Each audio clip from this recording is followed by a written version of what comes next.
अस्सलाम वालेकुम viewers, welcome back to my academy. उम्मीद करती हूँ आप सब खैर वाफियत से होंगे। आज हम इंग्लिश 201 का लेक्चर नंबर 12 स्टार्ट करने वाले हैं, जो है प्लानिंग बिजनेस मैसेजेस। इसमें सबसे पहला पॉइंट है composing of business message.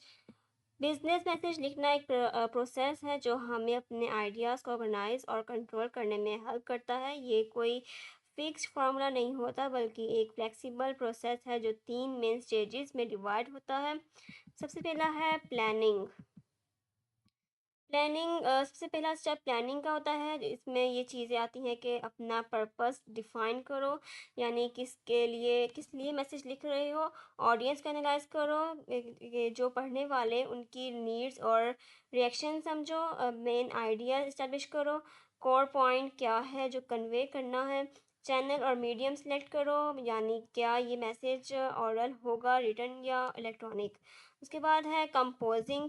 Composing दूसरा स्टेप है, जिसमें मैसेज को ऑर्गेनाइज करना होता है। पहले क्या और कहाँ पे क्या लिखना है, और फिर इसको फॉर्मुलेट करना होता है, यानी प्रॉपर सेंटेंसेस और वर्डिंग में डालना होता है। उसका नेक्स्ट पॉइंट है रिवाइजिंग। तीसरा स्टेज रिवाइजिंग होता है, जिसमें मैसेज एडिट होता है, रीराइट करके बेटर बनाया जाता है। फाइनल वर्जन प्रोड्यूस होता है, प्रूफ रीड करके एरर्स रिमूव किए जाते हैं।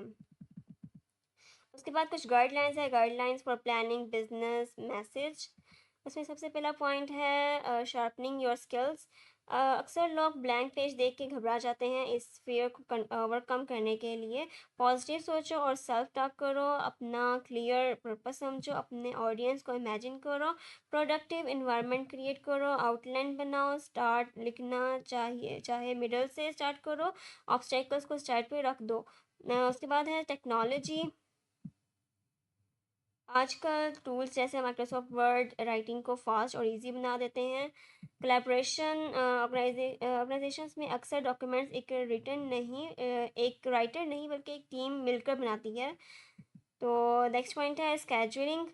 स्केजुलिंग में बताया गया है कि टाइम को सही तरीके से अलॉट करना ज़रूरी है। जब डेडलाइन टाइट हो तो स्केजुअल फॉलो करना बहुत हेल्प करता है।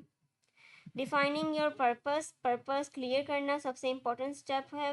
पर्पस डिसाइड करता है कि आप कैसे लिखोगे, किस टोन में और किस चैनल के थ्रू।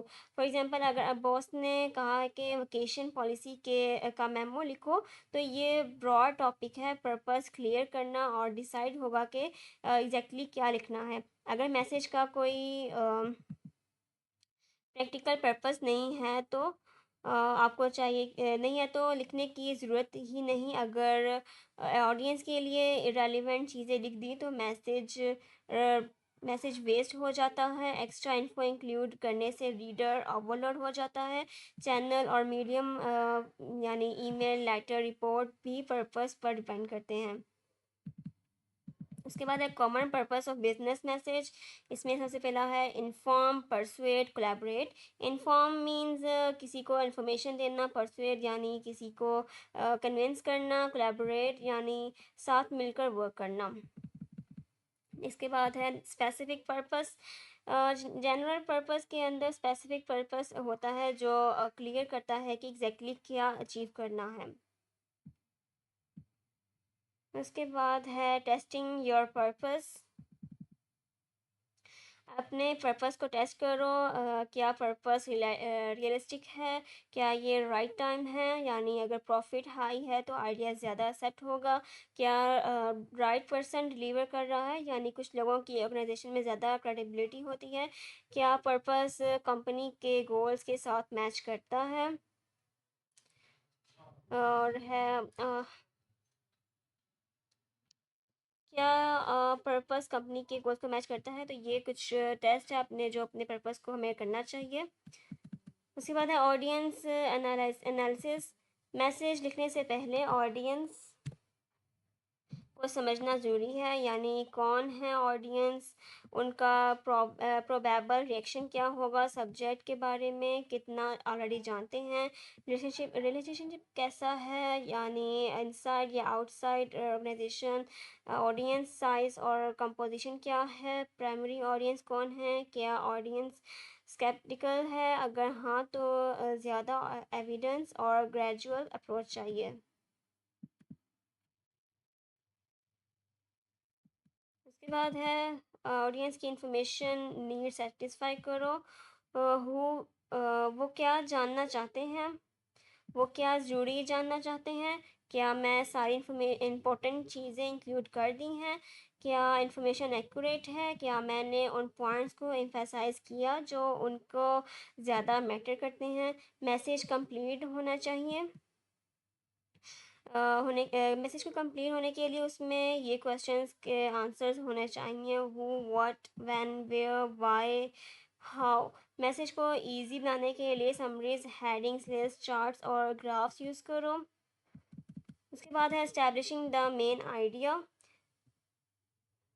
मेन आइडिया एक हुक होता है जो ऑडियंस को बताता है कि क्यों उन्हें आपका मैसेज सीरियसली लेना चाहिए। Brainstorming techniques, story tellers tour, randomness, question answer chain, journalist approach. Scope limit करो, मैसेज की लेंथ के मुताबिक आइडिया को कंसाइज करो, कंसाइज बनाओ। Selecting approach, channel and medium. Message deliver करने का तरीका ओरल, रिटन या इलेक्ट्रॉनिक बहुत मैटर करते हैं। इसमें है ओरल।